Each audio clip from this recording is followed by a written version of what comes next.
coming on the air with the dramatic new developments for the people stuck at sea right now on board a cruise ship where some have died, others are sick because of that rare rodent virus. We've got some of the new video showing medical teams suited up, the deserted decks, and why yet another country late today now says that ship can't dock there. Then there's a new phase and a new name for the so-called mini-war the U.S. is waging against Iran, what it means for the fighting and the ships in the key Strait of Hormuz.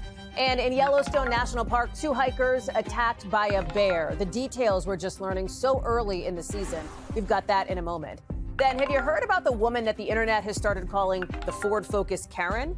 The driver behind the wheel in this stunning video, apparently seen chasing a kid. What we know about her tonight. And the epic controversy over Christopher Nolan's very highly anticipated summer blockbuster, The Odyssey. Why are some folks so upset about this blast from the past? We've got that coming up a little bit later in the show. Hey, I'm Hallie, and we begin tonight with that nightmare at sea, where health officials think a deadly rodent virus outbreak could be jumping from person to person on a cruise ship that, at least right now, has nowhere to go. I want to show you some new video that we're getting from inside that ship today. So this is, you see some of these health workers, they're in their hazmat suits, they're geared up, basically, getting off the ship, where we know that 7 cases of hantavirus so far have been identified. Inside the ship, look at this. Things seem pretty quiet. It's pretty empty, right? This, what do you call it? A cruise gone wrong, basically. You can see dining areas cleared from people, empty hallways. This was supposed to be a vacation for folks. For the nearly 150 people on board, they're in limbo right now. The ship had been hoping to dock in the Canary Islands, but late today, in just the last hour, the Spaniard said that's not going to happen. They say the ship is going to have to go back to Cape Verde, but remember, they can't dock in Cape Verde either, according to officials there. So the big questions now, number one, where are they supposed to go? Where does this ship go now? When can people on board get off? If they're healthy, when are they going to be allowed to go home? And then, of course, how did those people on board get sick? The World Health Organization thinks that this virus could be getting transferred from person to person. That would be really concerning because normally this only comes from direct contact with rodents. Health officials were told there were no rats on the ship. That's a question mark. We do believe that there may be some human-to-human transmission that's happening among the really close contacts, the husband and wife, people who've shared cabins, etc. But just, again, contextually, hantaviruses don't typically transmit that way. It's really a rodent infection. Now, to be clear here, the WHO still says the risk, if you're not on board this cruise ship, is still pretty low. We've got Dr. Akshay Syal on standby because Dr. Syal knows there are a lot of people with a lot of questions about all this. But I want to bring in Camila Bernal, who's been following this from the beginning. And what's interesting here, Camila, we've heard from at least one passenger on board, incredibly emotional, sounding very scared and concerned. Other passengers, however, said that while the situation is scary, everybody on board is staying fairly calm at the moment, even with all of these questions about how in the world they're supposed to get off and get home. Yeah, and just everyone taking it differently, essentially, but everyone expressing just uncertainty and wanting to get off, wanting to get some of these answers. So the problem here is that there are 3 people on board who have symptoms. And we talked to experts who said, look, some of these symptoms can take weeks to actually show up. So do other people have it? And so the priority, I think, right now is to get these 3 people who have those symptoms off of the boat so that essentially they can figure out what to do with the other people who appear, at least for now, to be asymptomatic. And so the operating company had been saying that they were planning a medical evacuation. We are waiting for confirmation because it is possible that that can happen soon and you get these 3 people off the boat. And if that does happen, then they have to coordinate with local authorities in terms of what's going to happen with the rest of the passengers. Initially, the operating company had said that they had planned on essentially disembarking in the Canary Islands. Yes, go ahead. Sorry, Camila, I wasn't sure if my microphone was on or, up or not. You know, I really don't want to interrupt you, but I have to tell you that we are just literally this second getting word that Spain now says they will accept this ship in the Canary Islands, Camila. So this is a reversal from what we had heard, again, 60 minutes ago, 90 minutes ago, not even. So Spain is now saying that they will take the boat. The boat can dock. So presumably, Camila, that's a huge, I mean, listen, that answers one of the big questions. It's a huge step to trying to get these people who are healthy off the boat and to get care of the people who are sick. So that was the big thing. So presumably you get the 3 people who are sick off and then you can go to Spain. And there is, of course, that back and forth with Spain because initially they said, we'll look to see what the science tells us, and then we'll allow them to get off. Then the Canary Islands had said, no, we won't let them stop here. And now, like you're saying, now they're letting them stop there. So there's been a lot of back and forth because of the uncertainty of all of this, and because we don't have exact answers as to what exactly is happening on the ship, because it takes time for the medical personnel and the scientists to figure out what variant is this, how many people actually have this. And so there could be some testing eventually in the future. There could just be something where these people are continued to be told to mask and to isolate. But of course, there's just still so many unknowns, Hallie. Camila Bernal, I'm going to let you go, and I know work the phones and the sourcing on all of that as it's coming into us. We'll check back in with you in a minute, but I want to bring in Dr. Akshay Sayal. So we have an answer to at least one of the questions we'd had not 5 minutes ago when this broadcast began of what's going to happen to this ship, where can it dock? It sounds like that's going to be the Canary Islands. We don't have a timeline. We don't know when. But there's a lot of other questions that I think folks have, including if there were no rats found on board the ship, Dr. Akshay, how does that tell you then, from a medical perspective, that somebody had to have boarded the ship already infected with hantavirus? You know, Hallie, I've been in close contact with our colleagues in infectious disease about this, and that seems to be the prevailing hypothesis. Of course, we, aren't involved in the medical care there, and we are sort of using the best evidence available. But, for the symptoms to start, just days after the ship to depart, hantavirus, as Camilla mentioned, can take weeks, typically for the symptoms to start. For the symptoms to start just in a matter of days tells us it's likely an exposure before the passengers boarded the boat. And Hallie, that area where they did depart from it does have hantavirus present. We do know that the Andes virus is native to that part of the world, so it's not terribly surprising, and we do think that it's most likely this occurred before the boat, Hallie. What about the transmission? Because you heard the officials there at the top of the show talk about how it is rare to see this transmitted human to human. It's typically from, a rodent, basically. How is it transmitted? Is it bodily fluids? Is it respiratory droplets? I think people are remembering sort of their pandemic era lingo when it comes to this kind of thing. Right. And so, what we really were waiting for, Hallie, is what type of hantavirus or what variant, as Camilla said, is this virus. And, our best guess, it is the Andes virus. It is the one part of the hantavirus that can transmit human to human. And so, what does that look like? How does it actually spread? And the answer is something you just alluded to, Hallie. It's respiratory droplets. And the reason this is concerning, though, is, Hallie, one of the passengers who succumbed to the illness was on a plane. Just a day before she passed away. And so, the WHO is going to have to look at that flight, look at who was on there, look at who was close by, who was in the airport line, who was in the bathroom close to her. So a lot of that COVID era lingo we are seeing, come back. But Hallie, just for people watching who are not on the boat, this, the overall risk to people out there is low. This isn't going to become another COVID. This virus doesn't easily spread to people, not on the boat. So, while it is extremely terrifying and my hearts go out there for the people on the ship itself, for everybody else out there, the risk does remain low, Hallie. Why is hantavirus so deadly? It affects the organs that keep us alive. It affects the heart, it affects the lungs, it affects our kidneys, all these sorts of organs that are so vital to day-to-day survival. And, these things happen pretty quickly, Hallie. And speaking to my infectious disease colleagues, it's not uncommon for them to see, deterioration within just 10 days after symptoms start. Wow. So the virus can tend to take hold. It starts to start out with fatigue and fever, and it can spread pretty quickly and ultimately be fatal in about 40% of cases. Dr. Akshay Sayal, thank you very much. I appreciate you being with us and walking us through all of that. Thanks. Anytime. Here in Washington, in just the last couple hours, we heard from the Secretary of State from the White House briefing room saying the U.S. is not going to attack Iran unless it is attacked first, that this mini-war, as President Trump now calls it, is a defensive operation with now a different name. Listen. The operation is over. Epic Fury, as the president notified Congress, we're done with that stage of it. Okay, we're now on to this project of freedom.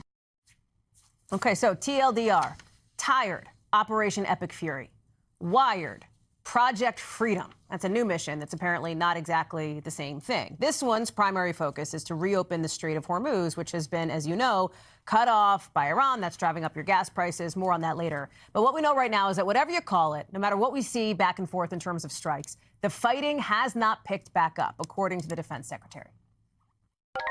Is the ceasefire over?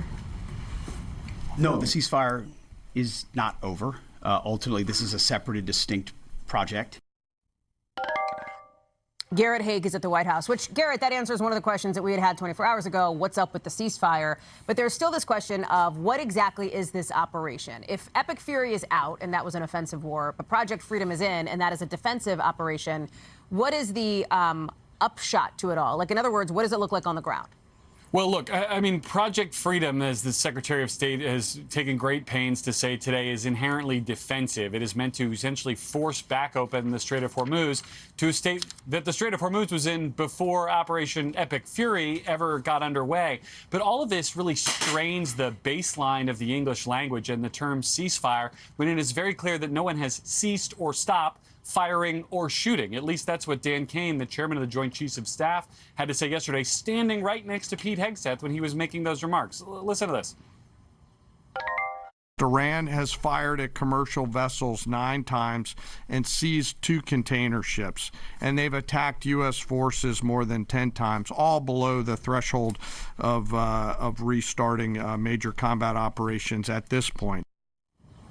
It's not clear what that threshold for restarting combat operations would be, Hallie, but the bottom line here is this appears to be semantics. The White House does not want to still be in anything that could be called a war. Today, the president called it a skirmish, but the sides are still shooting at each other. The Iranians just aren't hitting anything, and the U.S. strikes are, in the words of the United States, purely defensive. It's a mess, and nothing except for one ship, based on S&P Global's tracking, got through the Strait of Hormuz today. Which is going to have an impact, obviously, will continue to have an impact on oil prices, gas prices, jet fuel prices, et cetera. We'll get into that in a second. Yeah. But let me ask you this. The Iranian foreign minister is headed to China about a week before the president is supposed to meet with Xi Jinping. Is the White House at all worried that Beijing's trying to play both sides here? That matters because of the global influence they have. Yeah, I mean, the White House's official public stance on this is that they're not worried at all. China is a major customer for Iranian oil and for a lot of other goods that come out of the strait. And the bet that the United States is making is that China wants their stuff to move more than they want to use this as an opportunity to further see the U.S. be weakened or degraded on the global stage. Here's what Secretary Rubio had to say when he was asked a question about this about an hour ago. I hope the Chinese tell him what he needs to be told, and that is that what you are doing in the Straits is causing you to be globally isolated. You're the bad guy in this. The he there, of course, is the Iranian foreign minister who's taking that trip, someone who Rubio kind of alluded to in this meeting in this briefing as being one of the more reasonable people. It's been, I think, one of the big open questions on this is sort of who's calling the shots in Iran. Rubio, to my ear, took care not to disparage Araghchi, the Iranian foreign minister, even as he mocked the other Iranian leaders as insane, Hallie.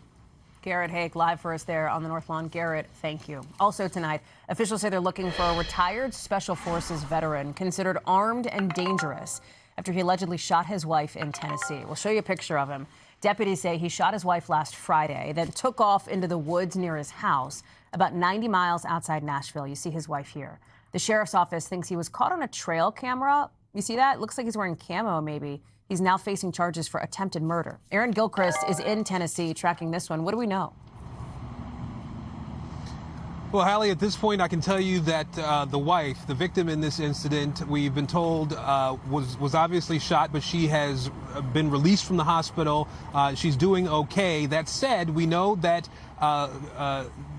the suspect here is still out there. Craig Berry is the man that law enforcement is looking for at this hour. They've been searching for him since this incident happened early Friday morning. Under the cover of darkness, the sheriff here tells me that he was able to get away from his property on foot. At first, he tried to get away in a truck, crashed his truck, and was able to get away on foot. And since then, there has been this all-out manhunt throughout this area, which is heavily wooded. There's a lot of rugged terrain here. It is very hilly. You may be able to see this lake that's behind me. These are all things that are factors in this search for an Army-trained, Army Special Forces-trained man who was able to get away. And at this point, this is not just a regular suspect that law enforcement is looking for. They're looking for someone who is trained in survival tactics. The sheriff told me he thought that if necessary, Berry could survive 21 weeks out in the woods here with very little supplies. I want you to hear a little bit more from the sheriff about what the search effort now looks like. This is going to be a really detailed, methodical search. We don't know his mindset. and we know he's had specialized training, so it makes it a little bit more different. And the rain and weather, and that's the reason we've delayed a little bit, because I want the best possible conditions for all these officers going in.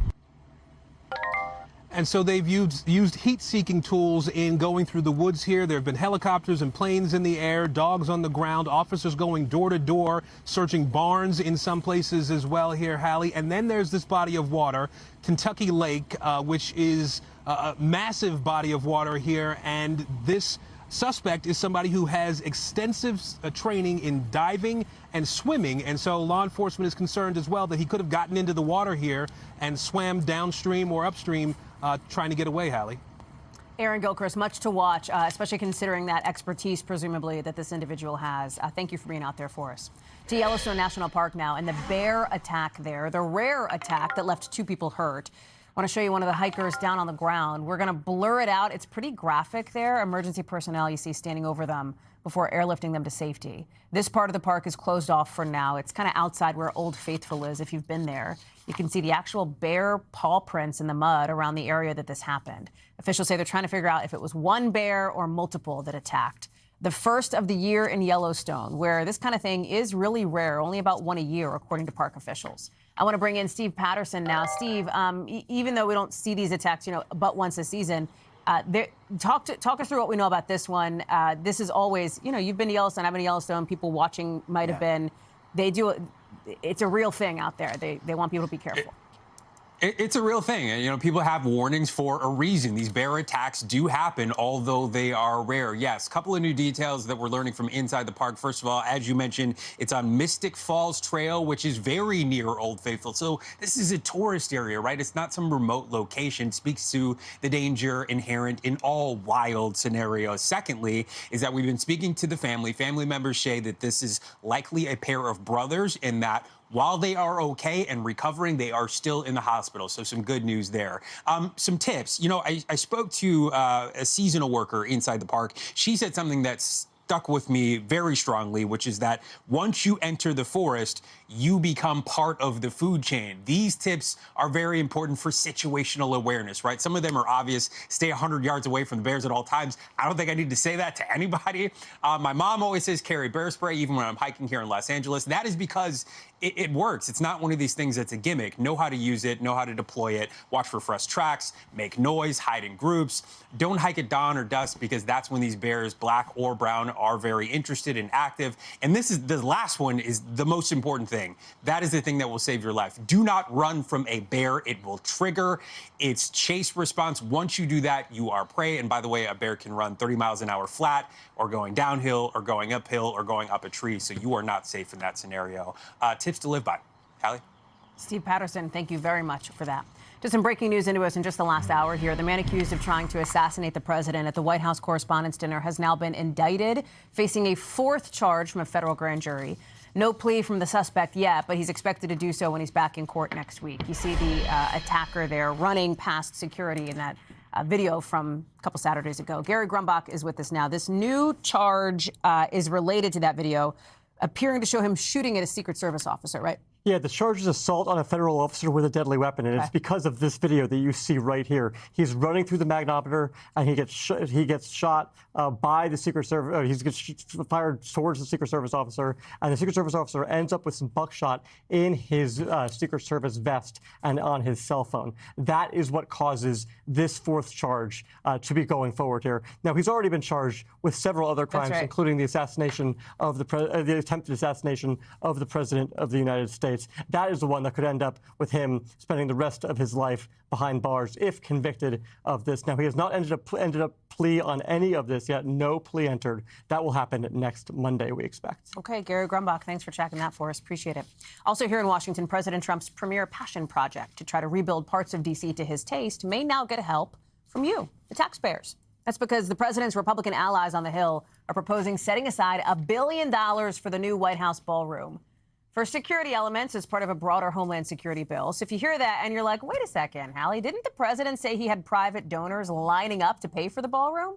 Didn't he say he would pay for it too? He did say that. He said that a bunch. This is being financed privately. This was all donations made by friends of mine and people that love our country. We're giving them, myself and donors are giving them free of charge for nothing. By the way, no government funds. It's all put up private money. Thing is, he and many Republicans now say time and money are of the essence because of what we just talked about, that latest attempt on his life at the Correspondents' Dinner. They say that shows security needs to get beefed up. Julie Sirkin is live for us at the White House here. This package that Republicans want to put this into is part of a bill that would need 50 votes plus the VP to pass. So in other words, no Democrats. And the White House seems to be highlighting, I think, the security piece of it, right? Is that how they're looking to thread the needle between the president's past remarks and this push? That's exactly how they're looking to thread the needle. We'll talk about exactly what White House spokespeople are talking about. But just real quick, in terms of this pile of money, it is coming from a bill that originates in the Senate Judiciary Committee. It is earmarked for security, meaning $1 billion can be spent on the fence, the perimeter of the White House compound, on military facilities, both underneath and above in terms of those security features, including a medical facility and even a bunker. Now, it's important to point out that the East Wing throughout history did have some of those elements, both underneath and above ground, but certainly that has since been knocked down. I do want to say, though, that the White House spokesperson is saying that due in part to that recent assassination attempt that you were just talking about, Hallie, on the president's life at the White House Correspondents' Dinner, the proposal would provide the United States Secret Service with the resources they need to fully and completely harden the White House complex. You see it there, in addition to the many other critical missions for U.S. Secret Service. Now, a senior administration official is squaring the circle this way, saying that the president has frequently and continuously said that private donations are funding the construction, Hallie, of the ballroom itself, but that taxpayer funds, and they thank Congress for doing so, will be needed for those security features inside and around the ballroom itself. So that's how they're squaring the circle here. The question is, will it pass and fly through members of Congress? Julie Sirkin live for us there in Washington. Julie, thank you very much. Lots to follow on the ballroom beat. Appreciate it. We're also getting some new video tonight of the moment a United Airlines plane appears to hit a pole on the New Jersey Turnpike that then fell into a truck trying to land in Newark. I want to show this to you here. We put a circle around the area. So this is it. It's hard to see. It looks like it hits the pole, maybe the truck. It's tough to tell, and it may not seem like much from a distance, but here's how it looked from inside that truck.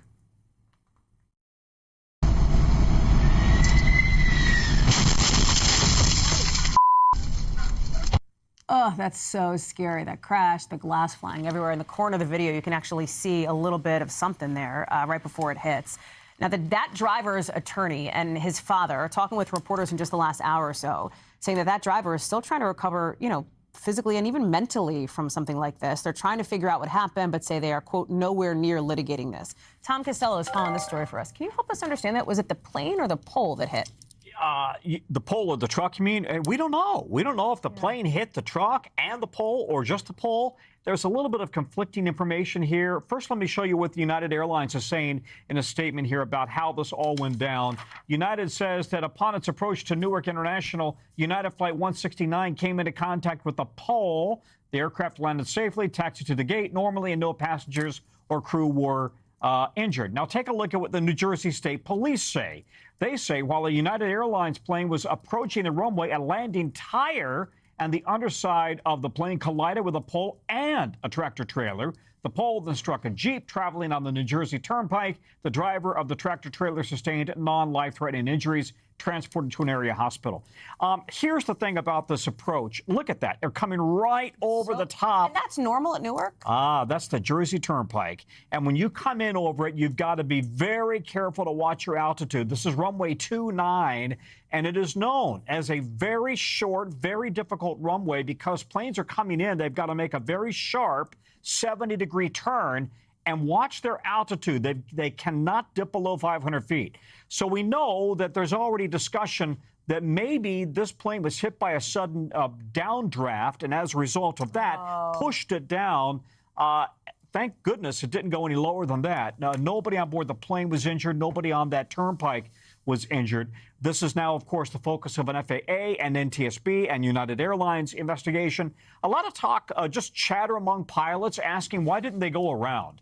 If they were facing a situation where they had a sudden downdraft, or they knew that there was a potential for a sudden downdraft with winds gusts at 40 miles per hour, why not go around? So clearly the NTSB will be listening to the cockpit voice recorder, listening to the chatter, the talk between the pilots about what they discussed. It's just wild to see it from that new angle now tonight, Tom, too. Absolutely. Super interesting. Thank you, pal. Appreciate it. Glad to have you here. Coming up, much more to get to on the show, including the moment crews rescued hikers trapped under falling ice on Mount Everest. Plus, the big ultimatum in the tennis world tonight, why one star player there says there may be a boycott of Grand Slams. That's next.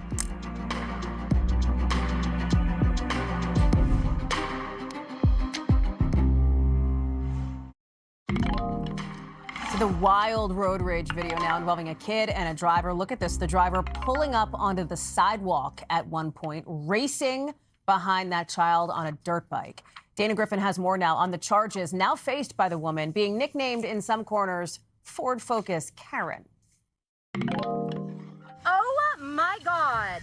Wild new video out of the state of Washington shows a car speeding down a sidewalk, chasing this child on a motorbike. Video captured by a neighbor and released by the Spokane County Sheriff's Office shows the moments leading up to the close call. You hear the driver slamming on the horn. This lady's crazy. Then the silver Ford Focus turns toward the child. The kid tries to speed away. Trying to run. As the woman behind the wheel jumps the curb, nearly hitting him. Thankfully, no one was hurt in this incident that police call extremely dangerous. One tabloid dubbing the driver Ford Focus Karen. Officials say she's actually 56-year-old Wendy Clemente. She fled the scene but was later arrested after trying to enter a random stranger's home. When asked about the incident, the sheriff's office says she told deputies she couldn't remember it and later admitted to police she had been drinking. It's still unclear why she drove towards the child. Efforts to reach Clemente were unsuccessful. She now faces several charges, including a DUI, attempted assault, and trespassing, according to officials. They say she appeared in court but was later released without needing to post bond. The Spokane Sheriff's Office telling NBC News her charges might change but couldn't share specifics. No kidding! The pedal-to-the-metal ordeal leaving neighbors stunned, running into the street after a road-raged woman took a reckless leap, landing her in serious legal trouble. Dana Griffin, NBC News. Some breaking news tonight now. Former New England Patriots wide receiver Stefon Diggs found not guilty by a Massachusetts jury on that felony charge of strangulation and a misdemeanor charge of assault and battery. Here's the moment now that verdict was read. Watch this. On count one, strangulation or suffocation, what is your verdict? Guilty or not guilty? Not guilty. On count two, the charge of assault and battery, what is your verdict? Guilty or not guilty? Not guilty. Remember, this case was brought against him by his former chef, who claimed that Diggs slapped and choked her during an argument. Diggs' attorneys say it never happened. Misty Maris has been following this one for us. This was a pretty quick trial, I think. The jury only deliberated a few hours here. Are you surprised by the verdict, or does it track what you thought, what tea leaves you read? Yeah, I'm not surprised by the verdict because Adams, the alleged victim in this case, had a really tough time on cross-examination, Hallie. This case was all about timeline. This alleged altercation happened on December 2nd. It wasn't reported until December 16th. The defense was able to effectively present witnesses that said that they did not see anything, that there was no indication that this altercation happened. They were able to use video of the alleged victim on December 9th, right in between that time, having fun on a trip in New York. Basically, they were really able to attack credibility and say that these allegations were a part of a scheme to try and elicit money, and that credibility attack really was effective by the defense. So I'm not surprised to see this. Remember, no other evidence was at play. This was largely based on Adams and her testimony alone. So it was really whether or not the jury believed her side of the story. What do you make, Misty, of Diggs' decision not to take the stand in his own defense? He had the option to, and he didn't.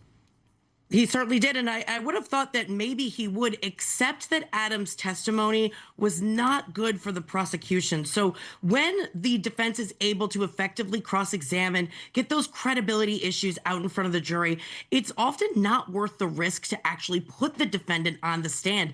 It could actually upset what is already really, really effective testimony by a witness for the prosecution. And remember, the defense never has to testify, and all they've got to do is raise reasonable doubt. So I think it was a very strategic decision that was made, given the way that the prime witness, the Adams testimony, played out. Keep in mind, Hallie, even the prosecution during closing arguments had to admit to the jury and say she was evasive, she was combative, but you should believe her anyway. That's never a good sign. Misty Maris, thank you very much for breaking that down for us. Appreciate it. Let's get you over to the 5 things our team thinks you should know about tonight. Number 1, at least 26 people are now dead, 61 others hurt after an explosion at this fireworks plant in China. Look at that. It is just devastating to see.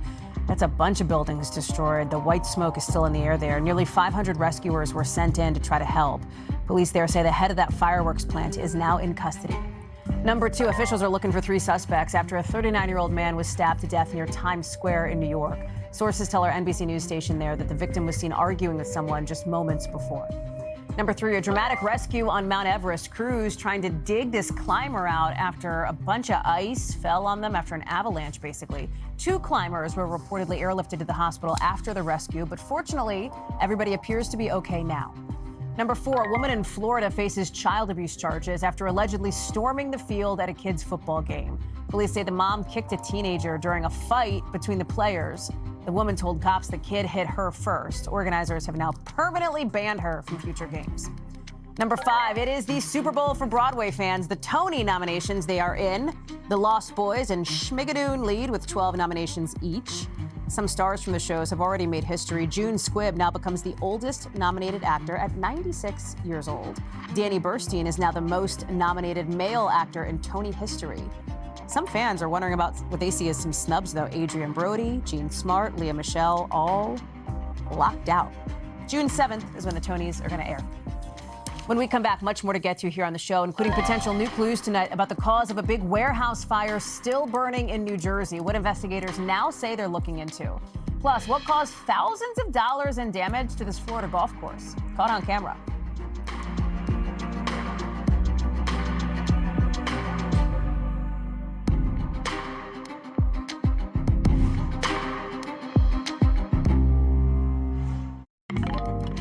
Tonight, our first look now at a video investigators are examining to try to understand how this huge warehouse fire started in New Jersey. Look at this. You see somebody working, and then they're like, oh, look at that. Right behind them, there's these flames. They run over. They're trying to do their best to put this thing out, but what are they supposed to do? There's only so much they can do. It's part of a fire now that's been burning for days in Belleville, New Jersey. This is creating major issues in the neighborhood. Air quality concerns. They've got a state of emergency in place. Schools have shut down. Emily Aketa is on the ground for us in Belleville. It's not often that you're still talking about a fire 3 days or 4 days after the fire started, but that is exactly the case where you are, Emily.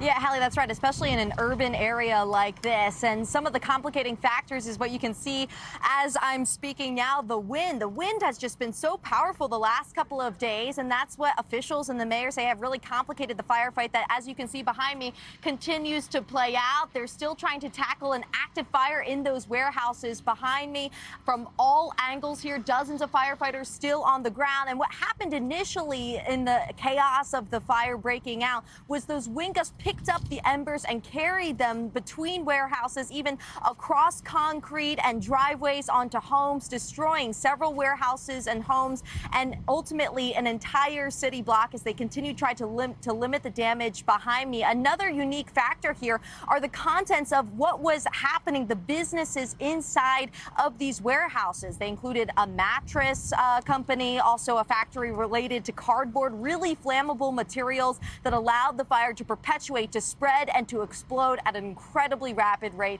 Here's more from the mayor. Take a listen. Immediately, fire was coming out of windows and out of roofs, and because it was so windy, and whatever the material was inside, whether it was fabric or foam or cardboard, started flying all around, and it just started landing on roofs and starting fires. And the massive fire also prompted a state of emergency, closed schools for a second day in a row, with school officials saying they will be following the direction of emergency services in what is, quote, an evolving situation. The ATF, we are learning, is now also investigating, trying to figure out the cause to so much devastation. It's a historic fire for the town of Belleville, New Jersey, as they continue to try to put it out. Hallie. Emily Aketa live for us there on the scene. Emily, thank you for being out there for us and keeping an eye on it. Appreciate that. Also tonight, a couple of the world's top tennis stars are saying today they may not play what are basically tennis's for, Super Bowls or Grand Slams in that sport. Leading the charge is the #1 women's player, who says players will eventually boycott Grand Slam tournaments because they don't take enough money. Listen. I think at some point we'll boycott it. Yeah, I feel like that's going to be the only way to kind of like fight for our rights. I feel like nowadays we girls we easily can get together and go for this, because some of the things I feel like it's really unfair to the players.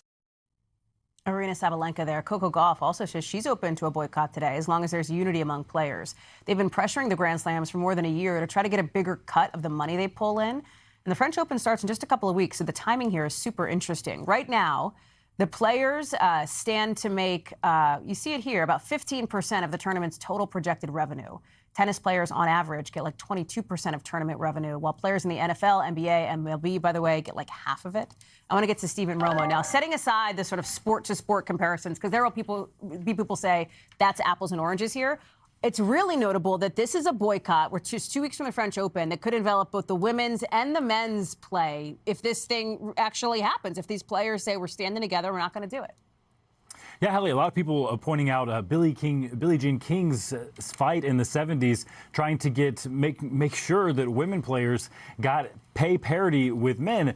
That is a different thing that is going on today. Instead, it's not men versus women. It is more players versus the organizers themselves, the organizers of the Australian Open, the French Open, Wimbledon, and the U.S. Open.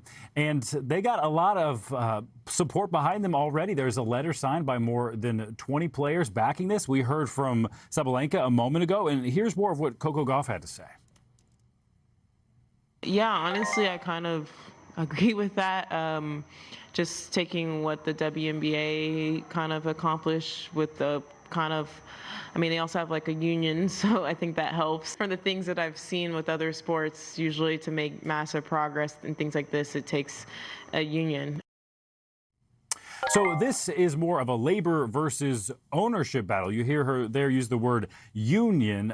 As for how realistic this will be, players, they have massive leverage. Like, it's hard to imagine these tournaments without some of these massive named stars. And that group I mentioned of 20 players, they released a joint statement saying in part, as Roland Garros, the French Open, looks to post record revenues, players are therefore receiving a declining share of the value they help create. It goes on to say the absence of player consultation and the continued lack of investment in player welfare reflect a system that does not adequately represent the interests of those who are central to the sport's success.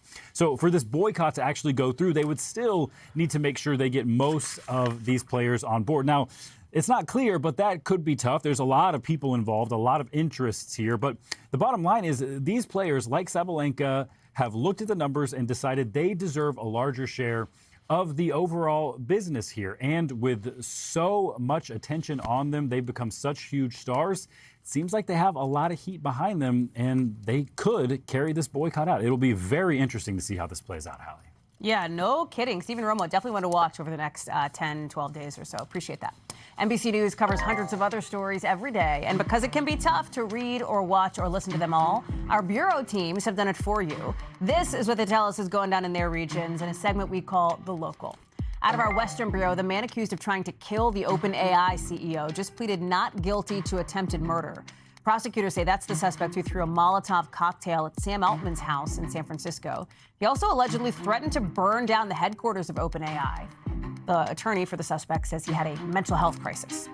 Out of our Southern Bureau, police in Florida are looking for the group of teens who they say caused a ton of damage at this golf course, thousands of dollars worth. You see them riding around on dirt bikes and a golf court in the grass. And out of our Northeast Bureau, a baby wallaby has been found safe after escaping from a zoo in New Jersey.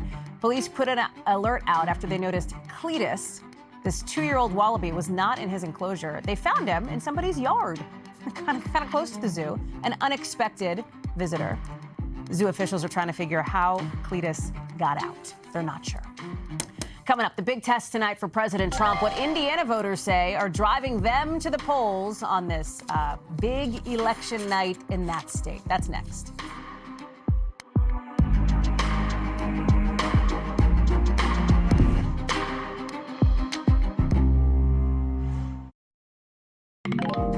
Big test for President Trump going down in Indiana right now as voters there are heading to the polls in some key primaries for that state. And if you're like, well, why does the White House care? Why are they watching these state Senate races in Indiana? Well, it's because the president cares. He's upset. He's mad. He wants to unseat these 7 Republicans who voted against a redistricting push last year in that state.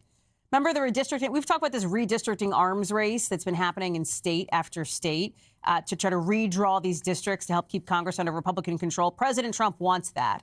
Indiana rejected it. And now the president's kind of like maybe seeking some vengeance here. He said good luck to those great Indiana Senate candidates who are running against people who couldn't care less about our country or about keeping the majority in Congress. Let's get to Shaquille Brewster in Indiana. And that's what makes this so interesting. Can I be honest? We are not typically talking about like state level, legislative races. But this one we are because because the president is deeply frustrated that Republicans in that state on the state level didn't essentially do his bidding and go through with this redistricting push. So that sets up this real battle of like, where are voters? Are they with the president on that issue? Are they with the state senators? Or are they like, I don't care, just get my gas prices lower? You know, Hallie, that's why I'm here. I'm here to answer that question because I've been talking with folks. It was like 10 harassing questions. them I love a little you. bit as they've been leaving.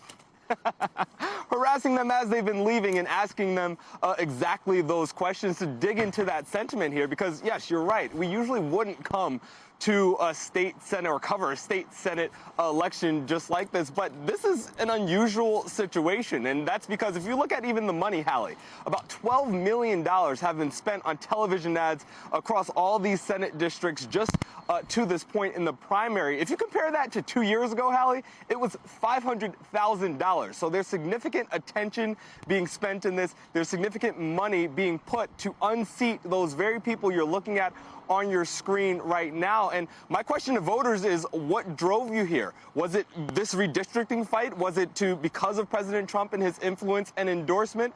Or was it something else? For those who said it was the redistricting fight, listen to a little bit more of those conversations. You wanted to see the state redistrict its congressional lines. That's right. I just came out here to show my disapproval and hopefully adjust it going forward. There's 2 candidates that were out here supporting, or one of them that was supporting the redistricting effort and one of them that wasn't. And so because I was not supporting that effort, I voted against that candidate. If Trump endorsed them, I voted for him. He's my favorite person of the day just because he cut through all of it. And he just made very clear why he was here. And that shows you, Hallie, a little bit of an answer to that question. For some folks, they heard President Trump wanted the state senators out, so they came here to back up the president. For others, they said, hey, they didn't like this fight that this state was having back in December, and they were coming to make their voice be heard in that regard, Hallie. Shaq Brewster live for us there in Indiana. We'll be looking for results from you and wherever this goes next. So, Shaq, thank you for being there. Appreciate it. Still to come here on the show, the epic controversy tonight around a film that's not even out yet. Why people are calling out what they say are historical inaccuracies in what should be one of this summer's big blockbuster hits. That's next.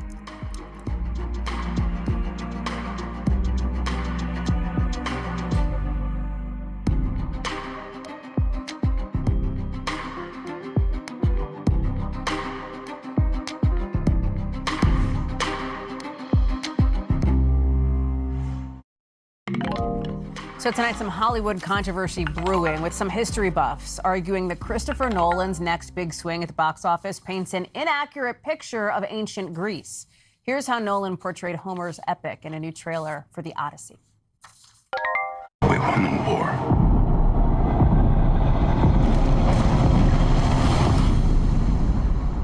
Help me go home. Matt Damon, Anne Hathaway, Tom Holland, Robert Pattinson. It is a stacked cast for The Odyssey, which you probably read in school. We should note, we have to say, our parent company, NBC Universal, produced the film. But here's the reason why we're talking about it. Some are accusing Nolan of taking too many liberties with the sets, with the costumes. Like here on the left, Matt Damon's helmet. On the right, what historians say Odysseus would have wore in the 12th century BC if he, existed. Nolan's not alone among big-name filmmakers catching criticism for straying from the source material. The new Wuthering Heights movie, remember that backlash the last couple of months? Some say that Margot Robbie and Jacob Elordi, I should say, don't match the character descriptions in the original book. Priscilla Thompson is joining us now. Okay. This is an interesting one because historical inaccuracy was kind of the point for this one, right? And there are history hardliners out there, but this is really starting to bubble up for a movie that's supposed to be one of the big summer tentpoles, right? Yeah, Hallie, and some argue that inauthentic military fashion has been a part of this story since the very beginning, and that even in his writing, Homer did not provide sort of consistent descriptions of the weapons that were used or the clothing that was worn, and that is just throughout his writing. So you have these historical mixed messages, number one, and you couple that with costume designers that want to sort of push the limits and explore what moviegoers might be looking for. And so they're in this position of trying to honor that accuracy while also exploring creatively. And we spoke to one costume designer, an Oscar award-winning designer who now runs UCLA's design program. And here's what she had to say about it. I understand that it's non-historical. It's really an adaptation, and it's not meant to be Homer's Odyssey. It's really meant to be Christopher Nolan's Odyssey. We want people to fall in love with the people in the movie. We're not replicating historic costumes. And ultimately, this story is a myth, so perhaps there's no accurate representation because it didn't actually exist. I will tell you, we did try to go directly to the source. We reached out to NBC Universal and Christopher Nolan's team, but have not heard back on the controversy. Still, though, Christopher Nolan is like not a nobody on any of this, right? So you got to wonder, people may be upset about it, but isn't all press good press in some ways? I don't know.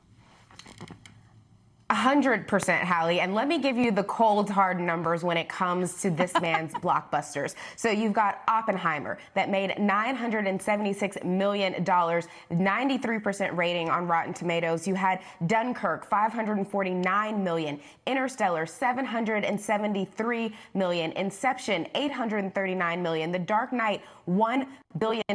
And so critics love it. They all have high Rotten Tomatoes ratings. Moviegoers love it. You can just see that by the numbers.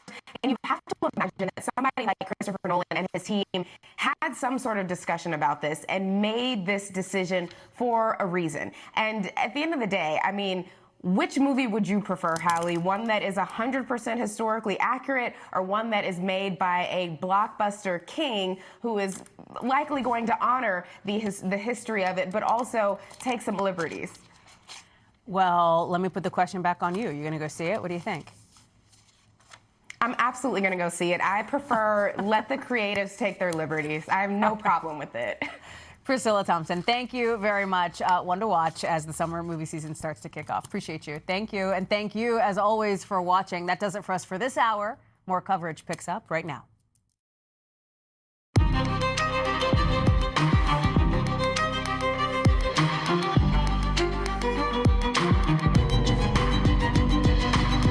We are coming on the air with the dramatic new developments for the people caught, essentially stuck on a cruise ship. In just the last hour, Spain now says it will let passengers get off that boat at one of their ports, the boat that was stranded at sea after some got sick and some died from a rare rodent virus. We've got the new video showing med teams suited up with deserted decks and a gut check on how serious the hantavirus is.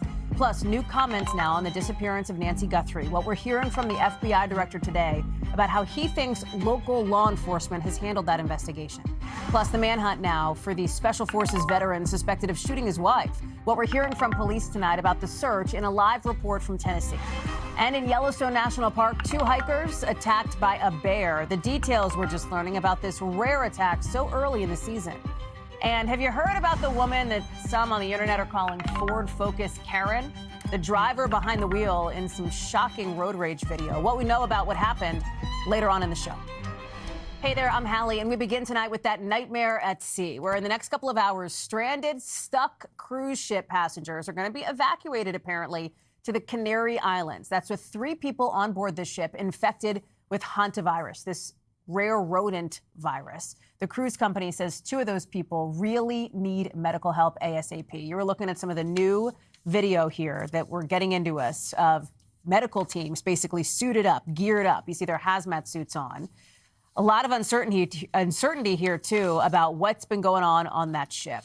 You see a video of it as well. Inside, things have seemed, for those 150 people on board, fairly quiet. Look how empty it's been. The common areas, the dining spaces are all essentially deserted. Remember, this was supposed to be a vacation for a lot of folks. The big question now, how did those individuals get so sick? The World Health Organization thinks that this hantavirus could be transferred from person to person. That's concerning because normally, more commonly, you see it transmitted if you had direct contact with rodents, but health officials were told there were no rats on the ship.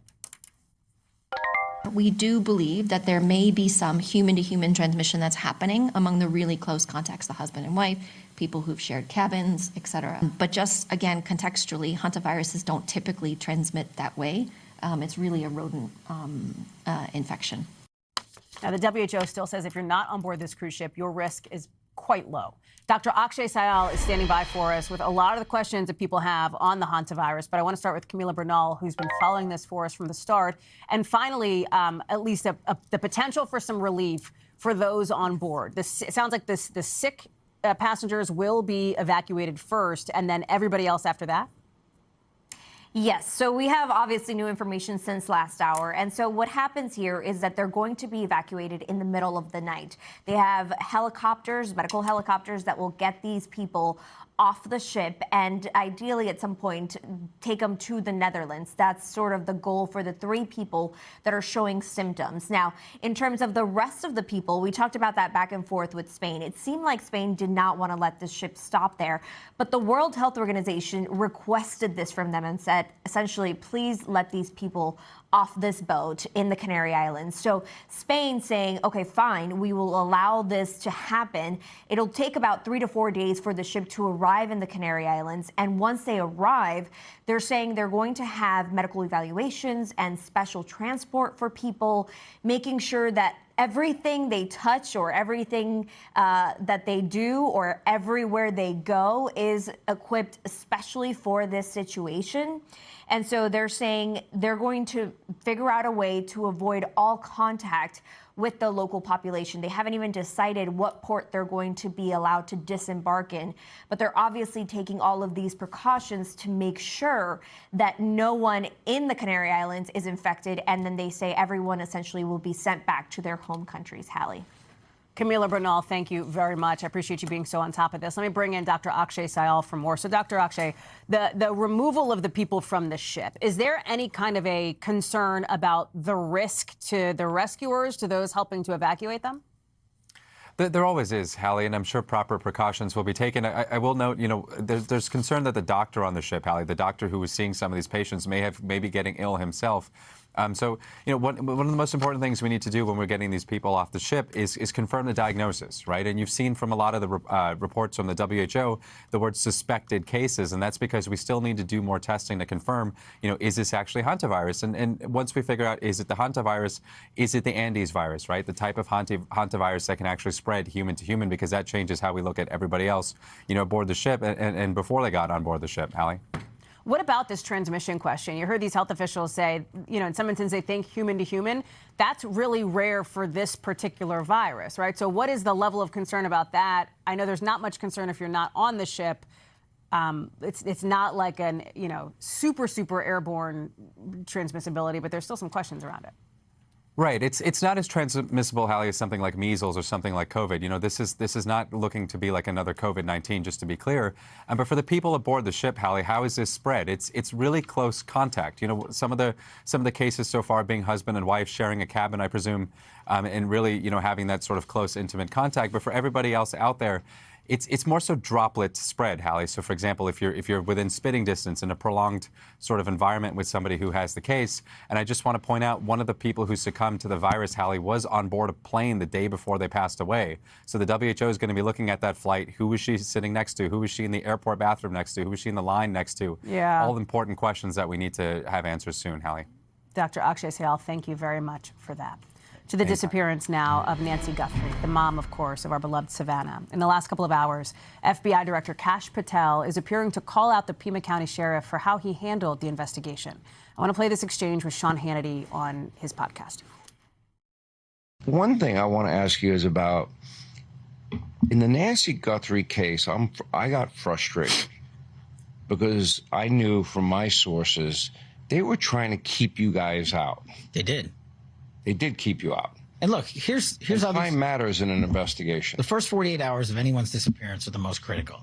And here's how these cases works. It is a state matter. It's a state and local law enforcement matter. What we, the FBI, do is say, hey, we're here to help. What do you need? What can we do? And for 4 days, we were kept out of the investigation. Well, today, the Pima County Sheriff's Office has responded to our request for comment. They told us they would not have any additional information to share. Kelly O'Donnell is joining us now. Kelly, you, of course, spent some time as this was unfolding in Arizona here. What else can you tell us about some of what Patel is talking about, the FBI director, his apparent concerns that he's sharing? Well, first, to remind our viewers, there has been no arrest. That we have not found Nancy Guthrie. And so this is an ongoing unresolved case. And so the director is talking about the interplay between these agencies, his department, the Bureau, and the Pima County Sheriff's. It is common for there to be tension between state and federal partners. That is not new. We heard this at the time. What he's reflecting on today are some things where he is saying they were not involved for 4 days. However, the Pima County Sheriff said he called on Monday morning. Mrs. Guthrie disappeared on Sunday. He says he called and brought the FBI in on Monday. On Tuesday, the FBI's Tucson chief was appearing with the sheriff. So that's 2 days later.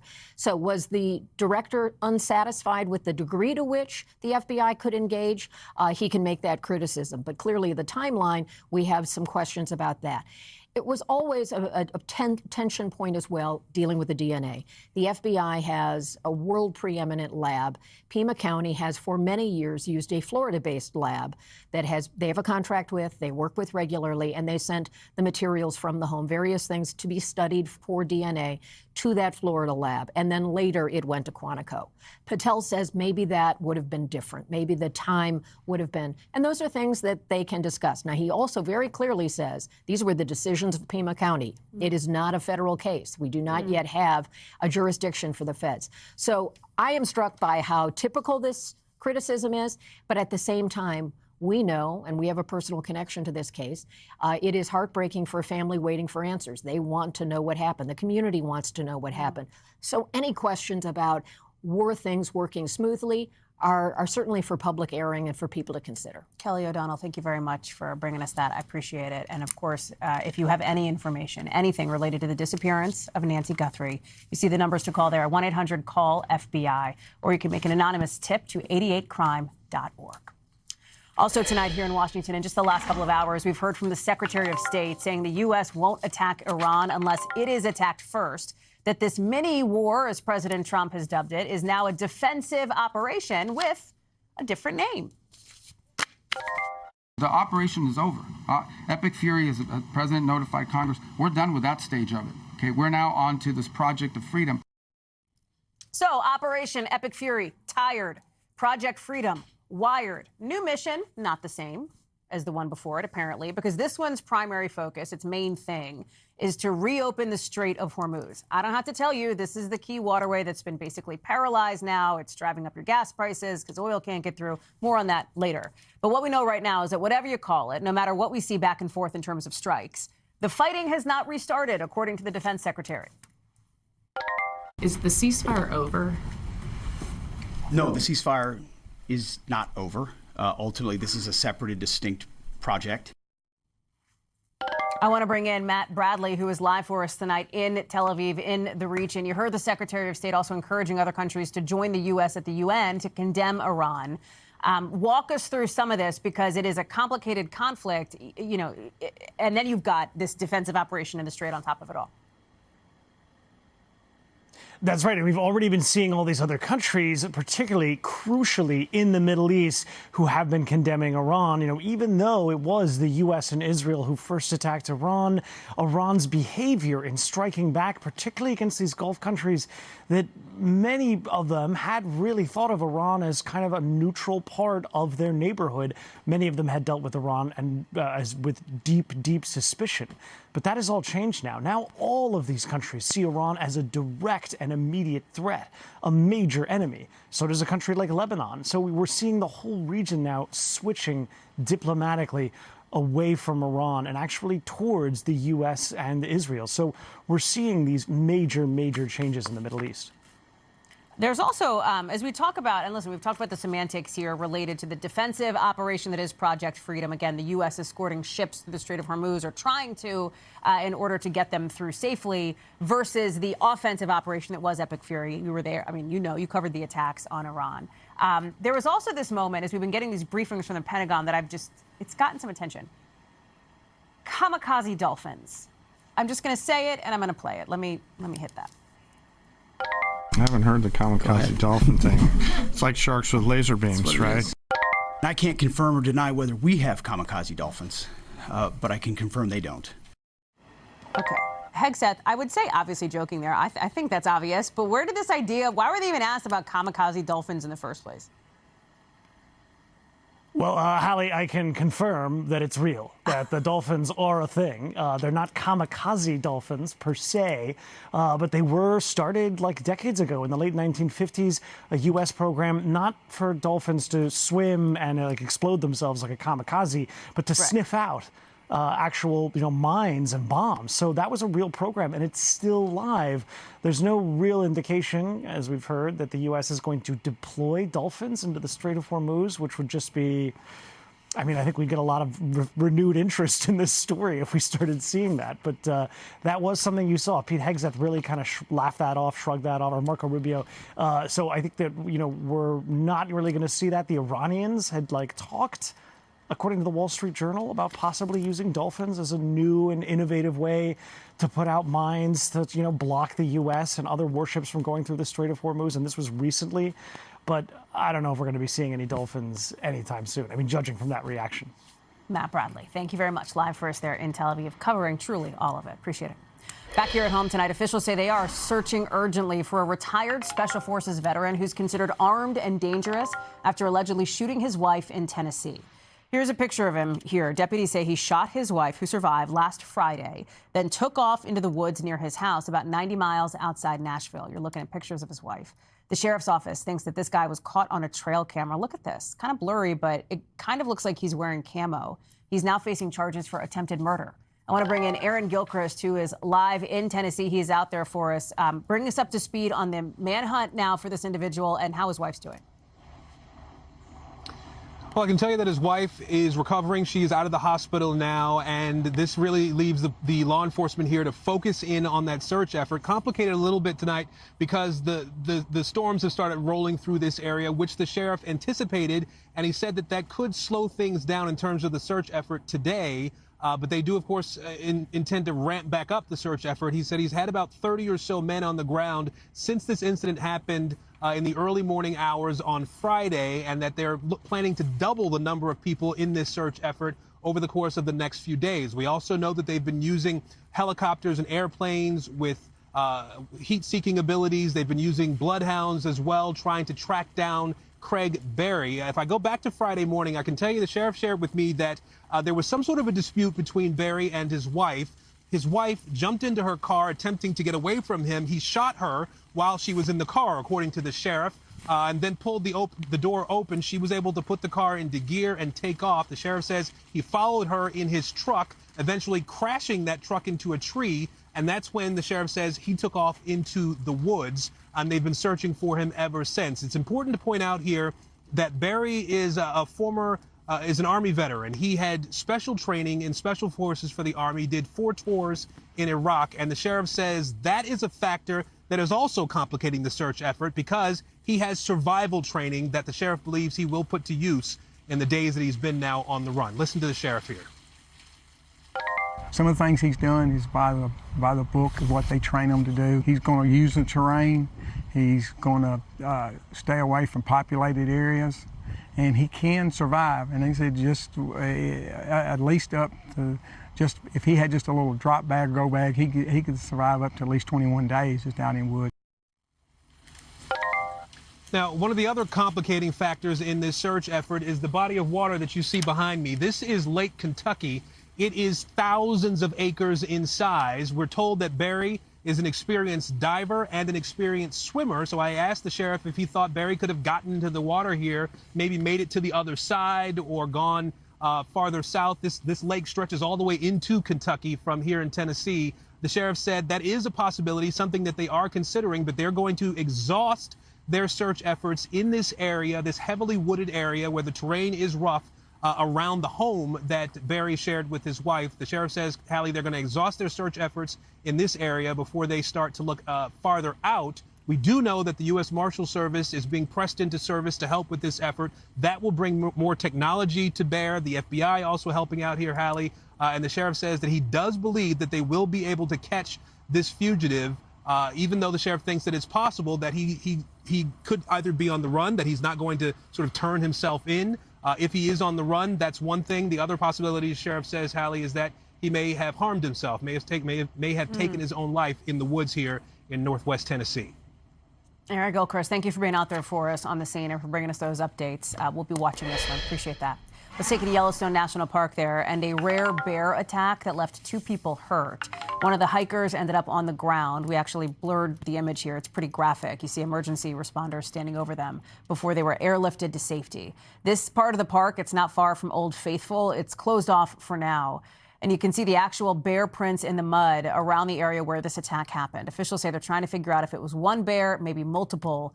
In what was the first attack of the year in Yellowstone, there's really only about one a season, according to park officials. I want to bring in Steve Patterson now. Even though we don't see these attacks, but once a season, talk us through what we know about this one. This is always, you've been to Yellowstone, I've been to Yellowstone. People watching might have been. They do. It's a real thing out there. They want people to be careful. It's a real thing. And, people have warnings for a reason. These bear attacks do happen, although they are rare. Yes, a couple of new details that we're learning from inside the park. First of all, as you mentioned, it's on Mystic Falls Trail, which is very near Old Faithful. So this is a tourist area, right? It's not some remote location. It speaks to the danger inherent in all wild scenarios. Secondly, is that we've been speaking to the family. Family members say that this is likely a pair of brothers and that while they are okay and recovering, they are still in the hospital. So some good news there. Some tips. I spoke to a seasonal worker inside the park. She said something that's stuck with me very strongly, which is that once you enter the forest, you become part of the food chain. These tips are very important for situational awareness, right? Some of them are obvious. Stay 100 yards away from the bears at all times. I don't think I need to say that to anybody. My mom always says carry bear spray, even when I'm hiking here in Los Angeles. That is because it works. It's not one of these things that's a gimmick. Know how to use it, know how to deploy it, watch for fresh tracks, make noise, hide in groups. Don't hike at dawn or dusk because that's when these bears, black or brown, are very interested and active. And the last one is the most important thing. That is the thing that will save your life. Do not run from a bear. It will trigger its chase response. Once you do that, you are prey. And by the way, a bear can run 30 miles an hour flat or going downhill or going uphill or going up a tree. So you are not safe in that scenario. Tips to live by. Hallie? Steve Patterson, thank you very much for that. Some other developing news just into us in the last hour or so. The man accused of attempting to assassinate the president at that White House Correspondents' Dinner, now indicted and facing a 4th charge from a federal grand jury. See the suspect there racing through the security area on that Saturday night. And then, obviously, Secret Service kind of aiming at that individual. He's back in court next week. I want to go to Gary Grumbach here. And actually, this new charge against him is related to that video, right? It is, yeah. The charge is assault on a federal officer with a deadly weapon. It's because of that video. You see him running through the security checkpoint, and he fires at the Secret Service officer in the video. There is buckshot that was found in the Secret officer's vest. And because of that, they were able to use that evidence and charge him in the grand jury. Not to be annoying, it's that officer we think right here. It's the picture in the bottom left of the screen. Oh, bottom left. Bottom left of the screen. You watch it. You see him. He fires, and you see the Okay. light coming out of his firearm. Okay. And so he shot 5 times. He did not hit the suspect. The suspect did hit that Secret Service officer. And so because of these charges against him, he now has 4 charges against him. He could face the rest of his life behind bars, especially because of that attempt to assassinate the President of the United States charge. Now, he has not yet entered a plea. We do expect that to happen when he has a hearing on Monday next week. And any surprises we expect there? No real surprises. There have been some conversation about his detainment inside the D.C. jail. There's some concern about the conditions that he's been under suicide watch, things like that. But no real surprises expected on Monday's hearing. All right, Gary, you'll be tracking that for us. Appreciate you. Thank you. Also tonight, President Trump's premier passion project to try to rebuild parts of D.C. to his taste may now get help from you, the taxpayers. That's because the president's Republican allies on the Hill are proposing setting aside $1 billion for the new White House ballroom for security elements as part of a broader Homeland Security bill. So if you hear that and you're like, well, wait a second, Hallie, didn't the president say he had private donors lining up to pay for this? Didn't he say that he would pay for it too? He did say that. He said that a bunch. This is being financed privately.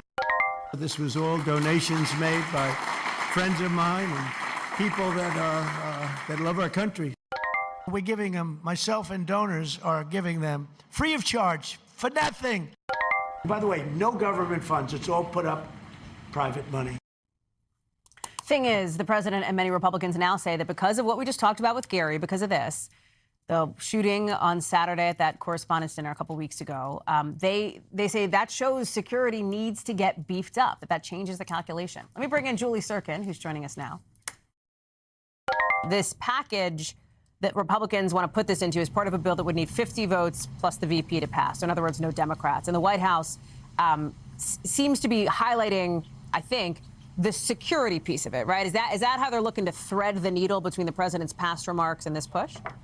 That's exactly how they're looking to thread the needle. We'll talk about exactly what White House spokespeople are talking about. But just real quick, in terms of this pile of money, it is coming from a bill that originates in the Senate Judiciary Committee. It is earmarked for security, meaning $1 billion can be spent on the fence, the perimeter of the White House compound, on military facilities, both underneath and above in terms of those security features, including a medical facility and even a bunker. Now, it's important to point out that the East Wing throughout history did have some of those elements, both underneath and above ground, but certainly that has since been knocked down. I do want to say, though, that the White House spokesperson is saying that due in part to that recent assassination attempt that you were just talking about, Hallie, on the president's life at the White House Correspondents' Dinner, the proposal would provide the United States Secret Service with the resources they need to fully and completely harden the White House complex. You see it there, in addition to the many other critical missions for U.S. Secret Service. Now, a senior administration official is squaring the circle this way, saying that the president has frequently and continuously said that private donations are funding the construction, Hallie, of the ballroom itself, but that taxpayer funds, and they thank Congress for doing so, will be needed for those security features inside and around the ballroom itself. So that's how they're squaring the circle here. The question is, will it pass and fly through members of Congress? Julie Sirkin live for us there in Washington. Julie, thank you very much. Lots to follow on the ballroom beat. Appreciate it. We're also getting some new video tonight of the moment a United Airlines plane appears to hit a pole on the New Jersey Turnpike that then fell into a truck trying to land in Newark. I want to show you this to you here. We put a circle around the area. So this is it. It's hard to see. It looks like it hits the pole, maybe the truck. It's tough to tell, and it may not seem like much from a distance, but here's how it looked from inside that truck.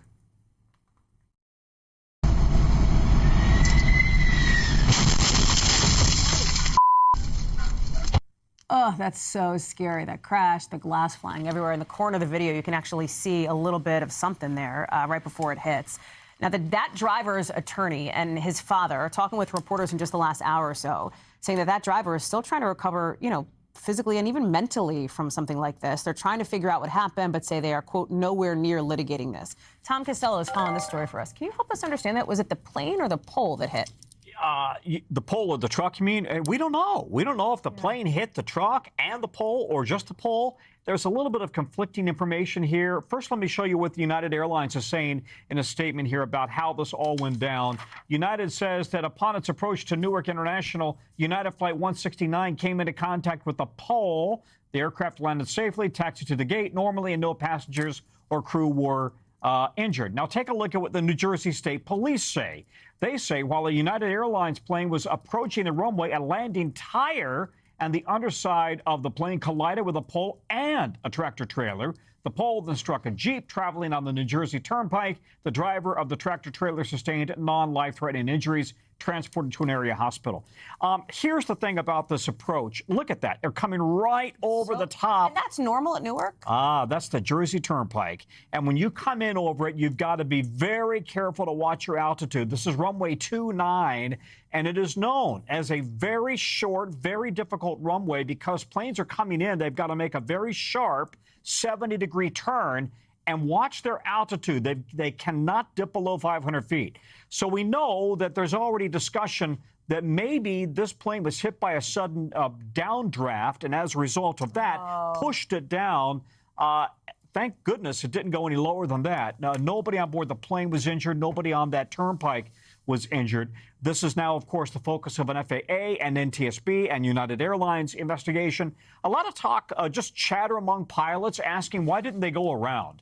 If they were facing a situation where they had a sudden downdraft, or they knew that there was a potential for a sudden downdraft with winds gusts at 40 miles per hour, why not go around? So clearly the NTSB will be listening to the cockpit voice recorder, listening to the chatter, the talk between the pilots about what they discussed. It's just wild to see it from that new angle now tonight, Tom, too. Absolutely. Super interesting. Thank you, pal. Appreciate it. Glad to have you here. Coming up, much more to get to on the show, including the moment crews rescued hikers trapped under falling ice on Mount Everest.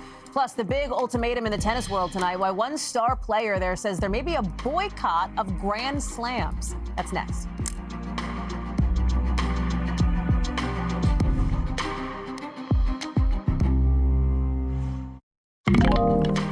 To the wild road rage video now involving a kid and a driver. Look at this. The driver pulling up onto the sidewalk at one point, racing behind that child on a dirt bike. Dana Griffin has more now on the charges now faced by the woman, being nicknamed in some corners Ford Focus Karen. Oh my God. Wild new video out of the state of Washington shows a car speeding down a sidewalk, chasing this child on a motorbike. Video captured by a neighbor and released by the Spokane County Sheriff's Office shows the moments leading up to the close call. You hear the driver slamming on the horn. This lady's crazy. Then the silver Ford Focus turns toward the child. The kid tries to speed away. Trying to run.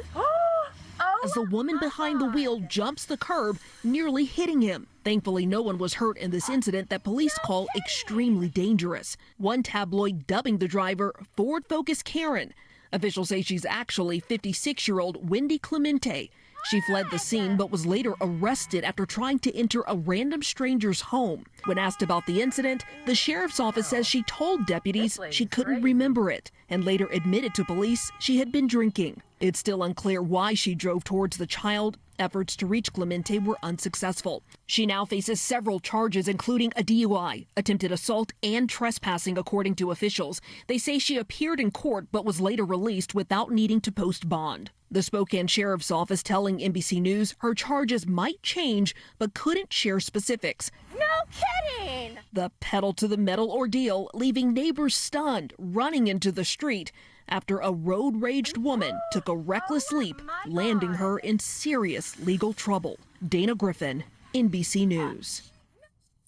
Some breaking news tonight now. Former New England Patriots wide receiver Stefon Diggs found not guilty by a Massachusetts jury on that felony charge of strangulation and a misdemeanor charge of assault and battery. Here's the moment now that verdict was read. Watch this. On count one, strangulation or suffocation, what is your verdict? Guilty or not guilty? Not guilty. On count two, the charge of assault and battery, what is your verdict? Guilty or not guilty? Not guilty. Remember, this case was brought against him by his former chef, who claimed that Diggs slapped and choked her during an argument. Diggs' attorneys say it never happened. Misty Maris has been following this one for us. This was a pretty quick trial, I think. The jury only deliberated a few hours here. Are you surprised by the verdict, or does it track what you thought, what tea leaves you read? Yeah, I'm not surprised by the verdict because Adams, the alleged victim in this case, had a really tough time on cross-examination, Hallie. This case was all about timeline. This alleged altercation happened on December 2nd. It wasn't reported until December 16th. The defense was able to effectively present witnesses that said that they did not see anything, that there was no indication that this altercation happened.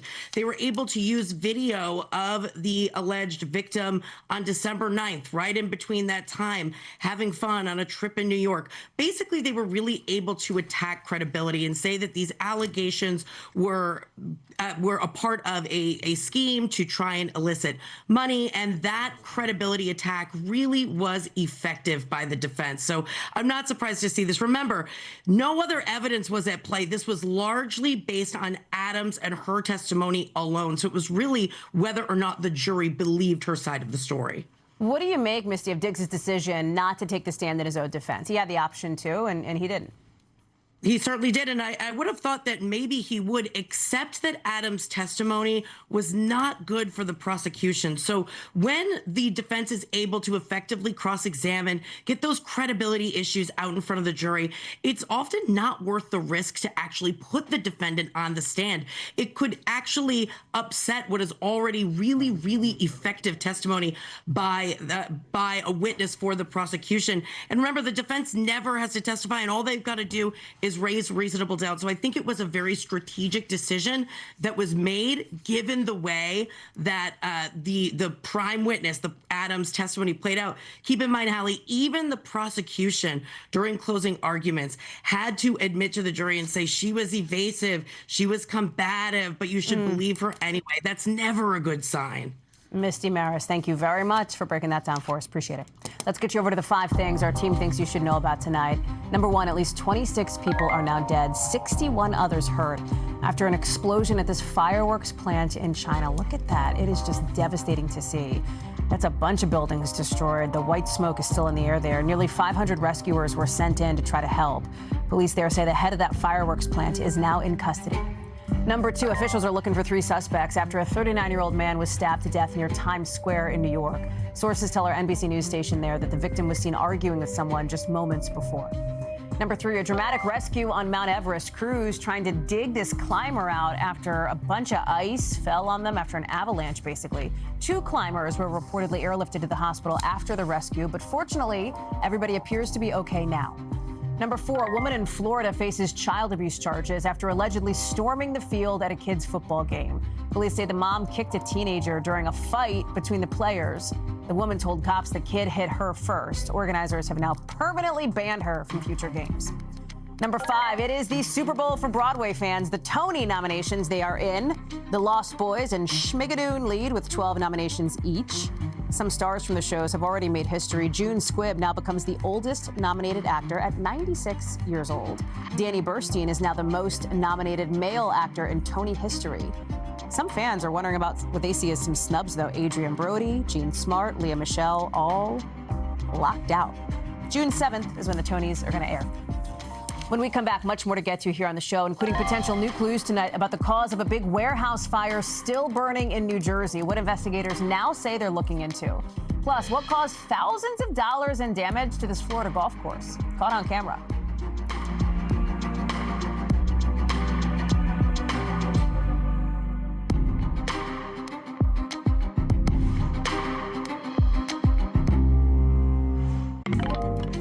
Tonight, our first look now at a video investigators are examining to try to understand how this huge warehouse fire started in New Jersey.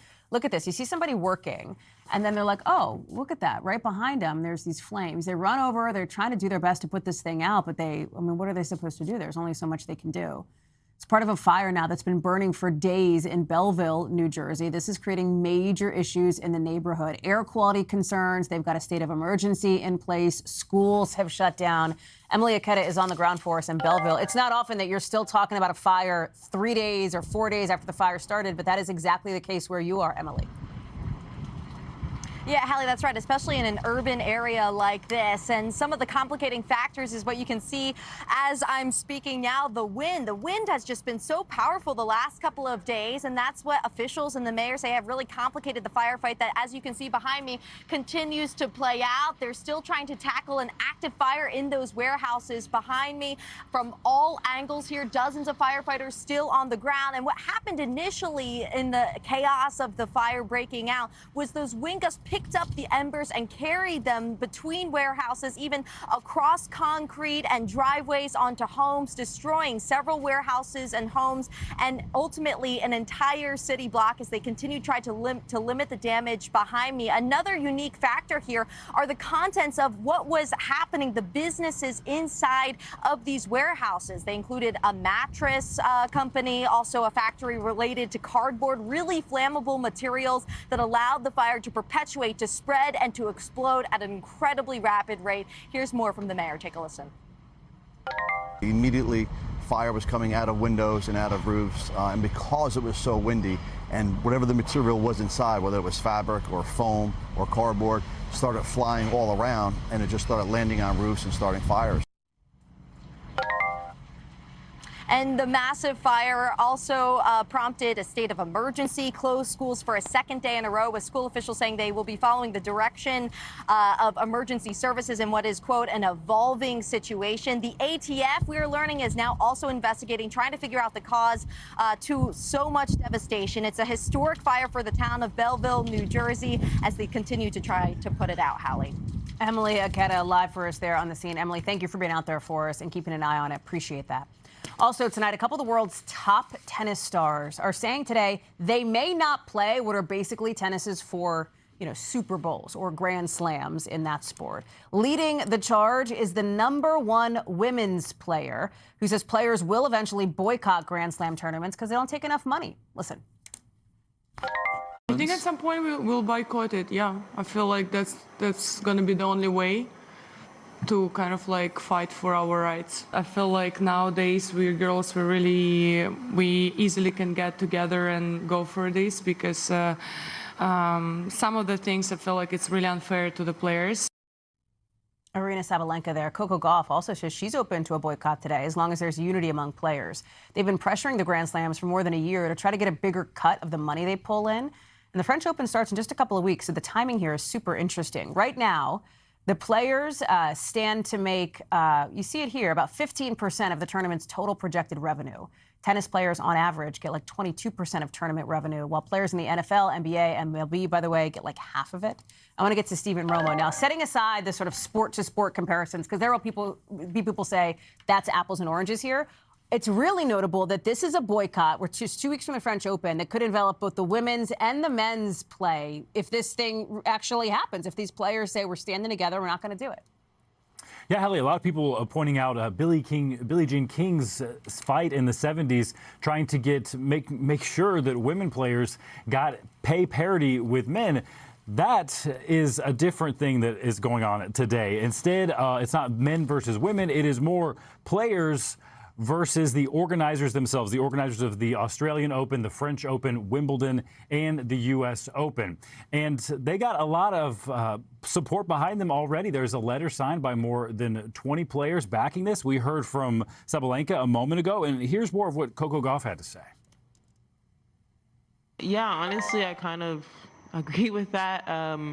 Just taking what the WNBA kind of accomplished with the kind of, they also have like a union, so I think that helps. From the things that I've seen with other sports, usually to make massive progress and things like this, it takes a union. So this is more of a labor versus ownership battle. You hear her there use the word union. As for how realistic this will be, players, they have massive leverage. Like, it's hard to imagine these tournaments without some of these massive named stars. And that group I mentioned of 20 players, they released a joint statement saying in part, as Roland Garros, the French Open, looks to post record revenues, players are therefore receiving a declining share of the value they help help create. It goes on to say the absence of player consultation and the continued lack of investment in player welfare reflect a system that does not adequately represent the interests of those who are central to the sport's success. So for this boycott to actually go through, they would still need to make sure they get most of these players on board. Now, it's not clear, but that could be tough. There's a lot of people involved, a lot of interests here. But the bottom line is these players, like Sabalenka, have looked at the numbers and decided they deserve a larger share of the overall business here. And with so much attention on them, they've become such huge stars. It seems like they have a lot of heat behind them, and they could carry this boycott out. It'll be very interesting to see how this plays out, Hallie. Yeah, no kidding. Stephen Romo, definitely one to watch over the next 10, 12 days or so. Appreciate that.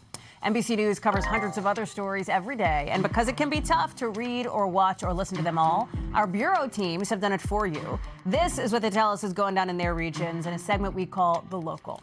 Out of our Western Bureau, the man accused of trying to kill the OpenAI CEO just pleaded not guilty to attempted murder. Prosecutors say that's the suspect who threw a Molotov cocktail at Sam Altman's house in San Francisco. He also allegedly threatened to burn down the headquarters of OpenAI. The attorney for the suspect says he had a mental health crisis. Out of our Southern Bureau, police in Florida are looking for the group of teens who they say caused a ton of damage at this golf course, thousands of dollars worth. You see them riding around on dirt bikes and a golf court in the grass. And out of our Northeast Bureau, a baby wallaby has been found safe after escaping from a zoo in New Jersey. Police put an alert out after they noticed Cletus, this 2-year-old wallaby, was not in his enclosure. They found him in somebody's yard, kind of close to the zoo, an unexpected visitor. Zoo officials are trying to figure how Cletus got out. They're not sure. Coming up, the big test tonight for President Trump, what Indiana voters say are driving them to the polls on this big election night in that state. That's next.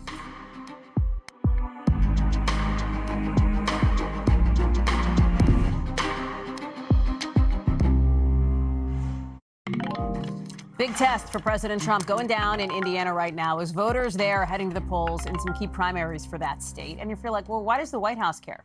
Why are they watching these state Senate races in Indiana? Well, it's because the president cares. He's upset. He's mad. He wants to unseat these 7 Republicans who voted against a redistricting push last year in that state.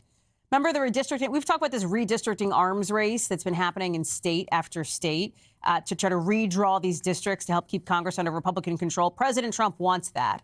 Indiana rejected it. And now the president's kind of like maybe seeking some vengeance here. He said good luck to those great Indiana Senate candidates who are running against people who couldn't care less about our country or about keeping the majority in Congress. Let's get to Shaquille Brewster in Indiana. And that's what makes this so interesting. Can I be honest?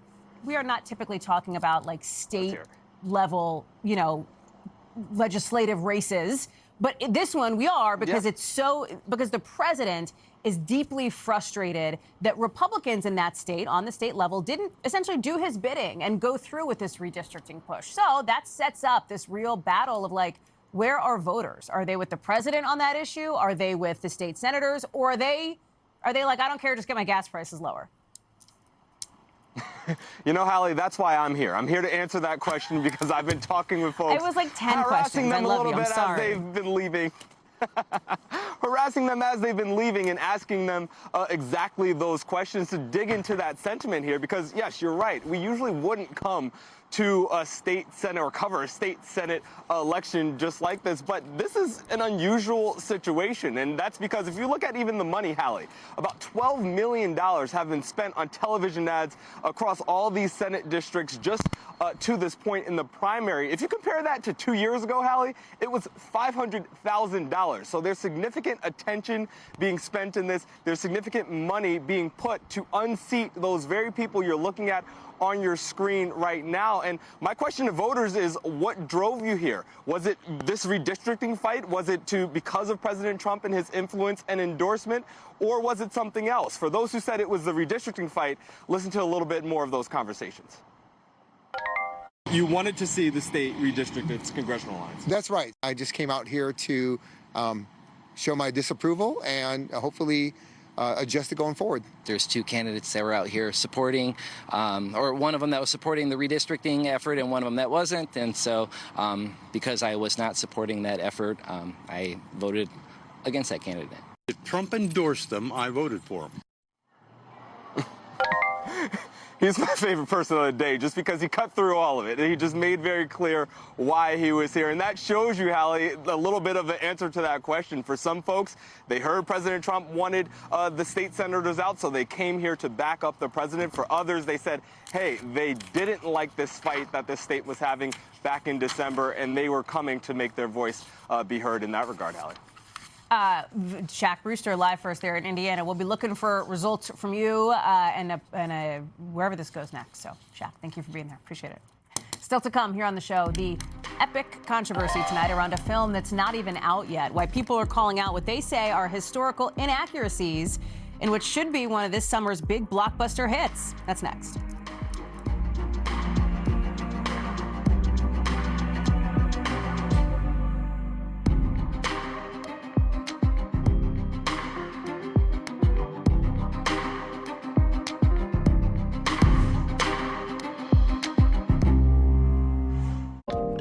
So tonight, some Hollywood controversy brewing with some history buffs arguing that Christopher Nolan's next big swing at the box office paints an inaccurate picture of ancient Greece. Here's how Nolan portrayed Homer's epic in a new trailer for The Odyssey. We won the war.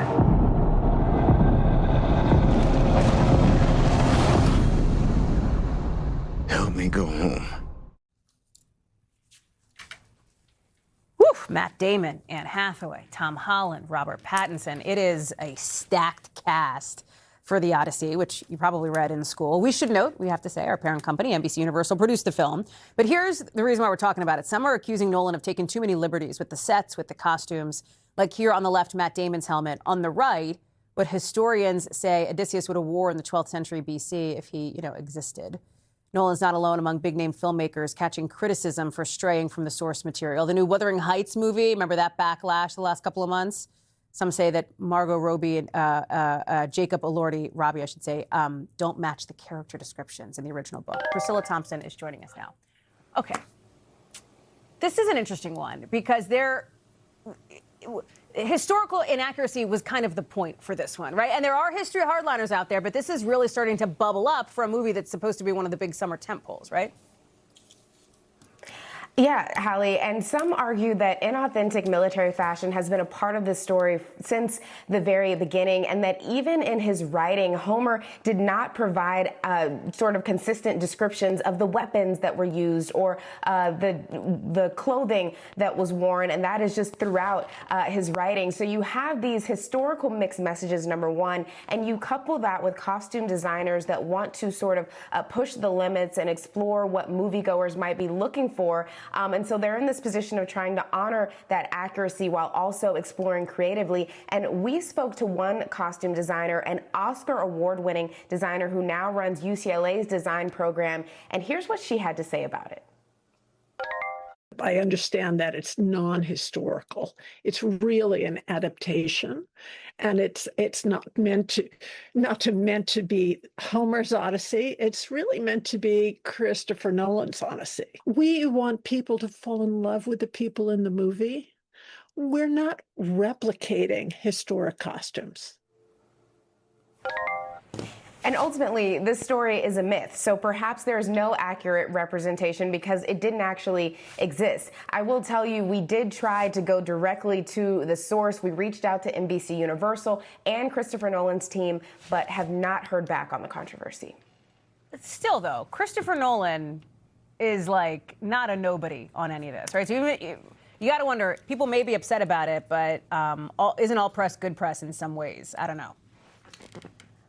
100%, Hallie. And let me give you the cold, hard numbers when it comes to this man's blockbusters. So you've got Oppenheimer that made $976 million, 93% rating on Rotten Tomatoes. You had Dunkirk, $549 million. Interstellar, $773 million. Inception, $839 million. The Dark Knight, $1 billion.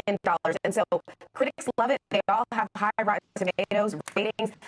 Moviegoers love it. You can just see that by the numbers.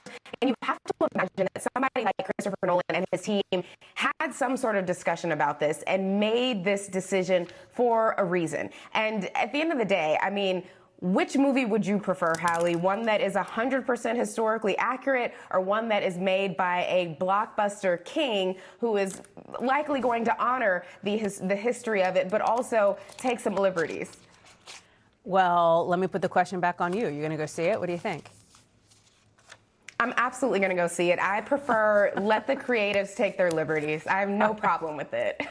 Priscilla Thompson, thank you very much. One to watch as the summer movie season starts to kick off. Appreciate you. Thank you. And thank you, as always, for watching. That does it for us for this hour. More coverage picks up right now. We thank you for watching. And remember, stay updated on breaking news and top stories on the NBC News app or watch live on our YouTube channel.